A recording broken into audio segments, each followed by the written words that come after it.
لە دوای ڕۆژێک لە فەرمانێکی حەیدەر عەبادی سەرۆکوەزیرانی عێراق بە هێزەکانی سوپا و حەشی شەعبی کە خۆیان بۆ ئۆپەراسیۆنی کۆنتڕۆڵکردنی پارێزگای ئەنبار ئامادە بکەن، فەرماندەیی ئۆپەراسیۆنە هاوبەشەکان دەستپێکردنی ئۆپەراسیۆنێکی بە ناوی لەبەیکە یا حسێن بۆ کۆنتڕۆڵکردنی پارێزگای ئەنبار لەگەڵ بەردەوامبوونی ئۆپەراسیۆنی کۆنتڕۆڵکردنی ناوچەکانی چواردەوری شارۆچکەی بێجی ڕاگەیاند.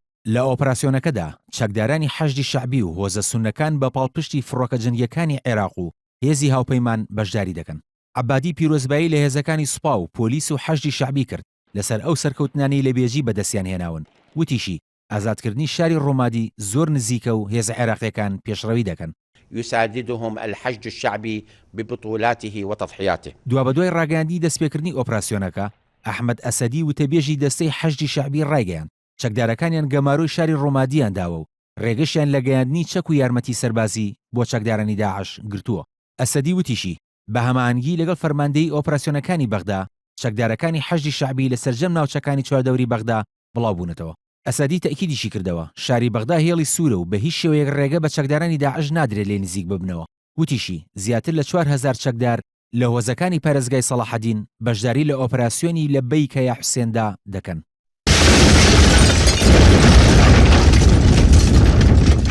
ئەوە لە کاتێکدا هەفتەی ئەم مانگە چەکدارانی داعش لە ڕێگەی ژمارەیەک هێرشی خۆکوژیەوە کە بە 17 ئۆتۆمبیلی بۆمب ڕێژکراوە ئەنجامیاندا، شاری ڕۆمادی ناوەندی پارێزگای ئەنباریان کۆنتڕۆڵ کرد کە سیناریۆیەک بوو هاوشێوەی سیناریۆی کۆنتڕۆڵکردنی شاری مووسڵ کە تیایدا سوپا بەبێ بەرگریکردن لە شارەکە هەڵاتن و شارەکەیان ڕادەستی چەکدارانی داعش کرد. هاوکات لەگەڵ دەستپێکردنی ئۆپەراسیۆنی کۆنتڕۆڵکردنەوەی پارێزگای ئەنباردا، حکوومەتی عێراق ئامادەکاری دەکات بۆ کۆنتڕۆڵکردنەوەی شاری مووسڵ و بۆ ئەمە بەسەر وەزارەتی بەرگری عێراق ئاشکرای کردووە کە دەستیان کردووە بە پڕچەکردنی فرقەی 16ی سوپای عێراق.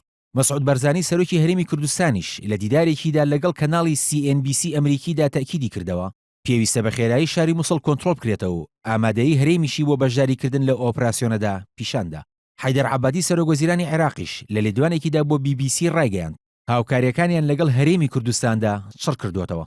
بەوتەی بەشێک لە چاودێرانی سیاسی هۆکاری پێشخستنی دەستپێکردنی ئۆپەراسیۆنی کۆنتڕۆڵکردنەوەی پارێزگای ئەنبار لە بری شاری مووسڵ دەگەڕێتەوە بۆ نزیکی ئەو ناوچانەی کە لەو پارێزگایە لە ژێردەستی داعشدایە لە شاری بەغدا لەگەڵ هەڕەشەکانی ئەبوبەکر بەغدادی سەرۆکی داعش بە کۆنتڕۆڵکردنی هەردوو شاری بەغدا و كربلاء. إن الموعد القادم إن شاء الله بغداد وكربلاء. كاروان شيخ محسن NRT.